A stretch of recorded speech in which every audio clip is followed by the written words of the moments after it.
Hello and welcome back to Quick Tips. This week I want to talk about a real actual question that I got from a staff member here at UTSA.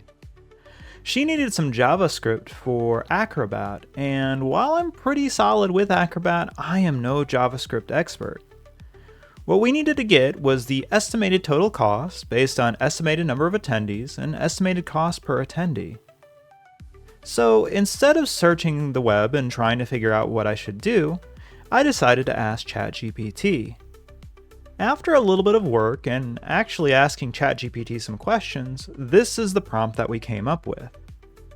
Write JavaScript for an Adobe Acrobat PDF form. I have two form fields, attendees and cost per attendee. I want to automatically calculate the total estimated cost in a third field called total cost whenever the value changes.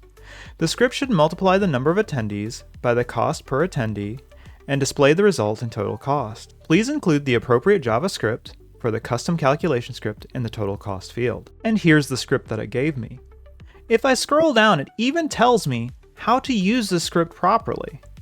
So open your Acrobat file, prepare form mode, total cost field, go to calculate tab, custom calculation script, edit, and put this code in.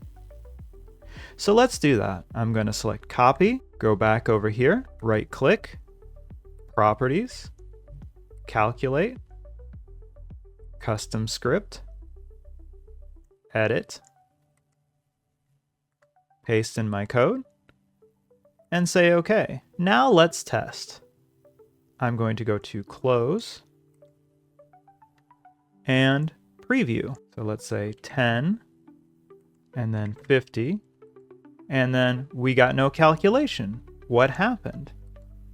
Well, what happened is it gave us a default title for each of these categories. This is something that ChatGPT may do. If we look back at the script that it gave us, it's using attendees, cost per attendee, and total cost. So let's change those names to match. I can right click, select properties, change this to total cost, properties, attendee, right click, properties, and cost per attendee.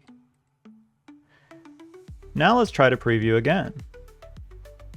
So if I put in 10 and 50, it can now calculate that field. As always, AI does make mistakes, but if you're not a JavaScript pro, this is a great way to start adding some scripts to your Acrobat files. Remember, if things don't work, check those form field names and give it another try.